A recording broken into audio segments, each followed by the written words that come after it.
Қайырлы күн білім алушылар, сендермен математика 6-шы сынып номер 348-ші есепті қарастырамыз. Бірінші нүктенің координаталық түсу бойымен жылжуының санды өрнегін жазыңдар. Санды өрнектің мәнін табыңдар дейді. Мұнда біз байқасақ қанша қадам тастадық? Мысалы 1 қадам, 2 қадам, 3 қадам, 4 қадам, 5 қадам және 6 қадам. Енді санаймын, мұнда -1, мұнда -2, мұнда -3, мұнда -4. Демек, сонда мен былай жасасам болады. 2 бізде -6 деймін. Тең екен, -4-ке келіп тоқтадым. Келесі, мұнда 8 қадам дейді. Сонда бізде екіншісі бұл бізде -3 қосылған 8 тең екен, бізде 5 болады. Мұнда санап көріңдер, 8 орын жылжығанда мұнда 3, мұнда 4, мұнда 5. Келесісі бізде мұнда 5, үшіншісі 5 санынан алып тастаймын -7-ні. Ол бізде -2 болады. Мұнда санаңдар -1, -2 болады екен. Келесі төртіншісі бізде -1, -5. Егер екі таңба бірдей болып тұрса, екі санның алдындағы таңбалар бірдей бір-біріне ұқсайтын болса, ол кезде ол бізде қосылады екен. -1, -5 бізде -6 болады екен. Келесі бізде номер 349-шы есеп. Біріншісі бізде -2 қосамын 5-ке. Тең деймін. Екі таңба, санның алдындағы таңба екі түрлі. Байқасаңдар, мұна -2-ның алдындағы мынау 2-ге қатысты. Ол осыныкі деген секілді ғой. Бұл осының столы деп ойлайықшы. Столы секілді деп ойлайық. Мұна плюс, бұл осының столы немесе орындығы деп ойлайық. Осыған тиісті деп ойлайық. Енді таңба бір-біріне ұқсамайды бізде. -2 плюс 5 таңба екі түрлі. Онда бұл кезде азайтылады. 5-тен 2-ні алып жатырым деп ойлаймын, 3. Ең үлкен сан 5, 5-нің алдындағы таңба плюс. Екіншісі бізде -3 қосылған 7. Тең деймін. Мұнда да сондай, мұна -3-дің алдындағы таңбаға қараңдар, плюс 7-ның алдындағы таңбаға қараңдар. 7-тен 3 тауып тастаймын, негізінен 4, 7 үлкен, оның алдындағы таңба плюс. Бірақ плюс жазылмайды. -5 қосылған 6. Мұнда да мысалға қарайық. Мұна 5-тің столы минус, мұна 6-ның столы плюс болып тұр. Онда бұл кезде бұлар азайтамыз. 6-дан 5-ті алып жатырмыз деп ойлаймын. Үлкен саннан кіші санды. 6-дан 5-ті алсам 1 қалады. Бірақ бізде 6-ның алды плюс, демек мәні де плюс болады. Төртінші -4 плюс 4. Мен бұны қосылғыштардың орнын ауыстырғанмен қосындының мәні өзгермейді деген ережені қолданамын да 4-ті бірінші жазамын. Бірақ бізде мұнда алдында плюс жазылмайды, негізі бар. -4, 4-те 4 алсам 0 емес па? Келесі бесіншісі бізде -5 қосылған 0. -5 кез келген санға 0-ды қоссам да, азайтсам да, сол санның өзі шығады. Өйткені ол ешқашан өзгермейді. Алтыншысы -2 қосылған 6. Байқасақ, мұнда таңба екі түрлі. Біреусі минус санның алдындағы таңба, екіншісі плюс. Онда азайтамын. 6-дан 2-ні алсам 4 болады ғой бізде. Енді қараймын, 6 үлкен, 6-ның столы плюс мысалға. Онда 4-тің өзін жазады. Плюсты жазбаймыз. Әрі қарай бізде 350-ші есеп. Ең алғашқысын қарастырайық. 3 алу 5. Тең 5. 3-тің алдында плюс бар, негізі ол жазылмайды. Кіші саннан үлкен санды алып отырмын. Мен де 5-тен 3 аламын. 2, бірақ мен 5-тің алдындағы таңбаға қараймын. Ол бізде минус, демек минус болады. Екіншісі 2 азайту 4. Негізі 4-тен 2-ні алсам 2, бірақ 4-тің алды минус, демек мұнда минус болады. Үшіншісі бізде 4 азайту 5. Тең деймін, мен мұнда көрінбейтін плюс бар, екеуінің таңбасы екі түрлі. Мына 4-тің алды плюс, мына 5-тің алды минус. Азайтылады. 5-тен 4-ті алсам 1 деген сөз. Бірақ мына 5-тің алдында 5 үлкен болғандықтан алдына минус түседі. Келесі 4-шісі минус 1, минус 4. 2 таңба бізде бір-біріне ұқсайды санның алдындағы. Мынаның столда бірдей, мынаның алдындағы киімі немесе столдың үстіндегі бірдей. Онда бұл қосылады. 4-ке 1-ді қоссам 5 қой. Бірақ алдындағы таңба минус болғандықтан минус деймін. Сонан соң бізде 5-шісі ол бізде минус 2 және минус 4. Байқасаңдар, екеуіндегі таңба бірдей бір-бірімен егіз секілді болып тұр. Онда 2 мен 4-ті қоссам 6 ғой. Бірақ екеуінің алдындағы таңба минус, сол себепті минус. 6-шысы 3 алу 3. Бұны онсыз да білеміз 0 екеніне. Бірдей саннан бір-біріне ұқсас сандар жазсам, онда 0 болады. 351-ші есеп. Алғашқысы таңертең бізде минус 2 градус болған, минус 2 дейбекші. Кешке дейінгі ауаның температуры сияқты 5-тің алдында қосылған 2 демек. 5-тен 2-ні аламын, бізде 3 плюс 3 неге? Өйткені 5-тің алдындағы таңба плюс. Екіншісі минус 2 плюс 2. Онда бізде 0. Бұны мен былай жазсам болады.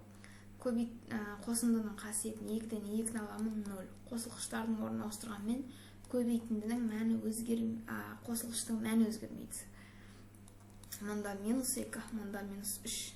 Бір-біріне ұқсайды. Таңба мұнауда ұқсайды. Қосамын. 2-ке 3-ті қоссам 5. Бірақ минус 5. 352-ші есеп. Бізде түсте ауа температурасы 5 градус аяз дейді. 5 градус аяз деген сөз ол минус 5. 4 градусқа тағы да төмендесе дейді. Демек минус 4 ол тең 0. Екіншісі минус 5 сосын жылы деген сөз плюс. Ойбай, мынау бөлек қой. 3 градус жылы минус 4. Минус 4, мұнда плюс көрінбейтін плюс бар. Скрытый деп айтайықшы. 3-тен 3-ті алсам негізі 1, бірақ 4-тің алдындағы таңба минус 4, өйткені 3-тен үлкен.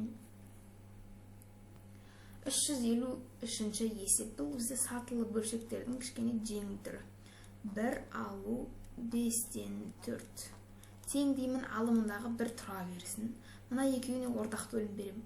Мен 1-ді 5 бөлу 5 деп түрін өзгертем. Просто так жазылуын өзгертем. 5-ті 5-ке бөлсем бәрібір 1 шығады. Мынаның басқа түрде жазып шықтым мен мынаны. Тең деймін, 1 бөлінген деймін. Мұнда ортақ бөлім 5-тің өзі. Мұнда 5-тен 4 аламын 1.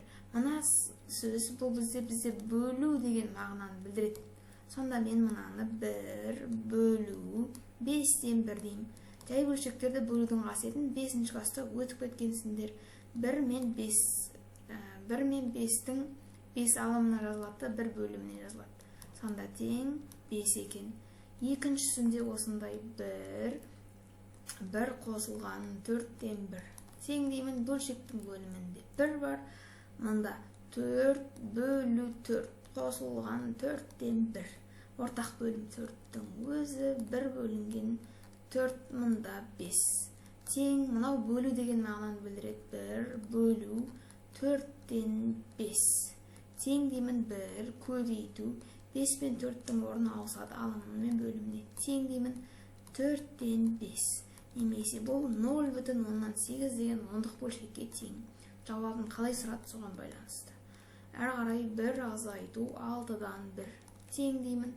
Мұнда 1, мен 6-ны 6-ға бөлсем бәрібір 1 шығады. 1-ден 6. Азайтамын. Тең 1, 6-дан 1 алсам 5. Бөлшектің бөлімінде 6. Мұнда 1 бөлінген, мұнда 6, мұнда 5. Тең деймін, 1 көбейтілген деймін, 5 бөлімге түсіп кетеді, 6 алымына түседі. Сонда 6-дан 5. Немесе араласқан түрде 1,5-тен 1, немесе 1,10-нан 2 шығады екен бізде. Келесі 4-шісі бізде кішкене араласқанмен берілген. Алымында 1, бөлшектің бөлімінде 4,5-тен 9, азайту 4,5-нан орын ауыстырып жүрмін. Бізде бөлшектің алымында 1, мұнда 4,9-дан 5, мұнда алу деймінде 3, 9-дан 2. Тең дейміз. Мұнда бөлшектің бөлімінде 1, мұнда бөлшектің бөлімдерінде 1-дей 9, 4-тен 3 алатын болсам 1, 1,9-дан 5-тен 2 алсам 3. Мен бұны бұлай жазуыма болады. 1 бөлінген, бұрыс бөлшектерде жазам. 1-ді 9-ға көтем 9, 9-ға 3 қоссам 12. Тең деймін 1 бөлінген 9-дан 12. Тең деймін 1 көбейтілген 9 пен 12-нің орны ауысып түседі. Сонда 12-ден 9, екеуі де 3-ке қысқарады. 3-ке бөлсем 4, мұнан 3-ке бөлсем 3. Немесе бұл 0,175-ке тең. Келесі бізде номер 354-ші есеп. Бізде түзуге салыңдар деп айтқан негізі.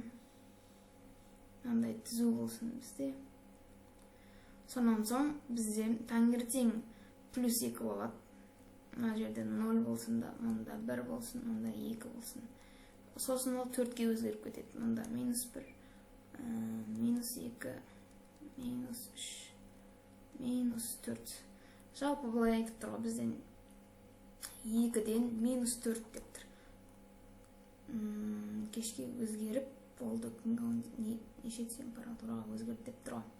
1 қадам тастаймын, 2 қадам тастаймын, 3 қадам, 4 қадам, 5 қадам, 6 қадам.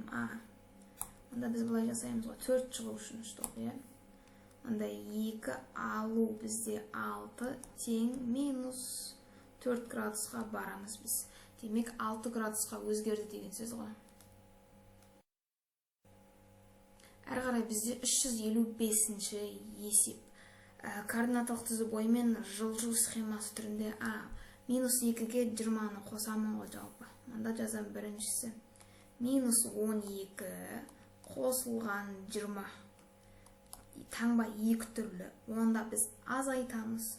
20-дан 12-ні алатын болсам 8. Демек, мынау бізде 8 деген сөз ғой. Сосын келесі бізде екіншісі. Мында не сұрап жатыр? 6-дан 18-ді алам.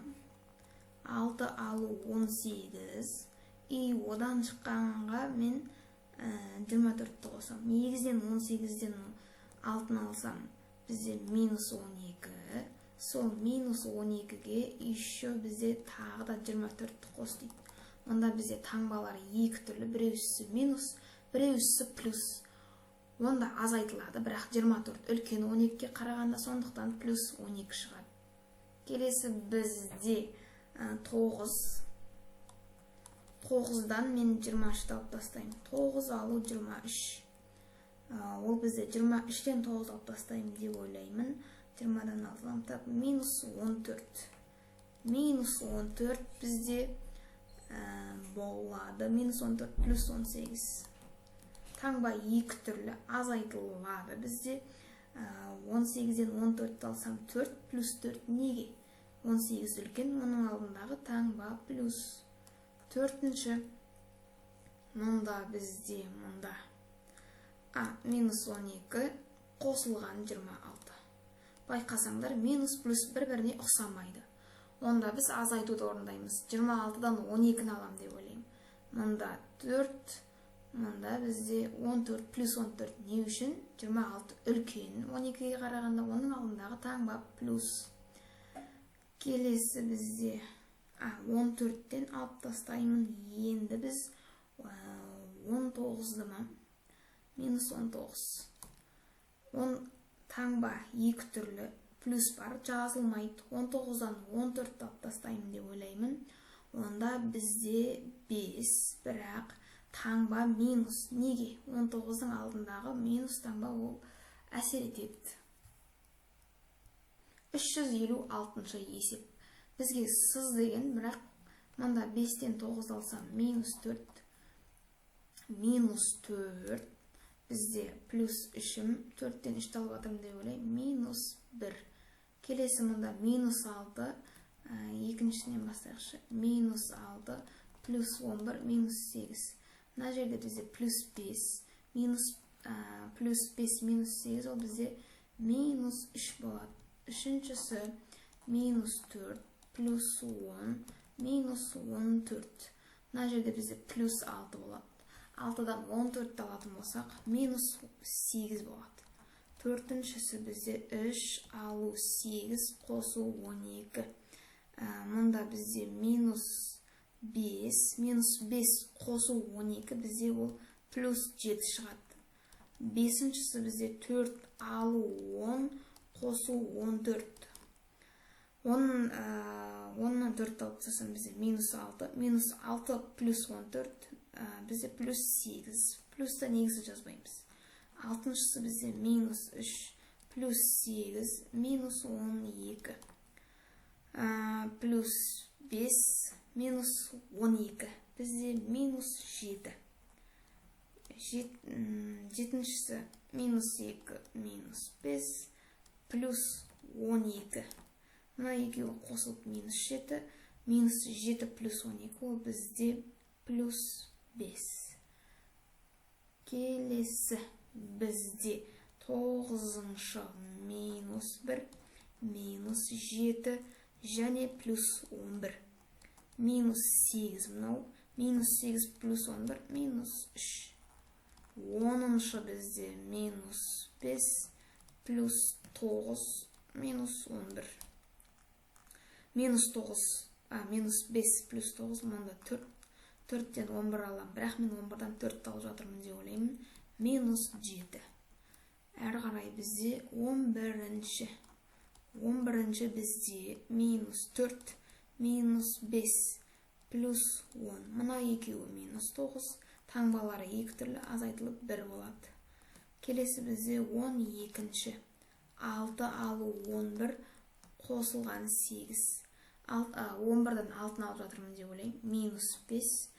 Мұнда тең плюс 3.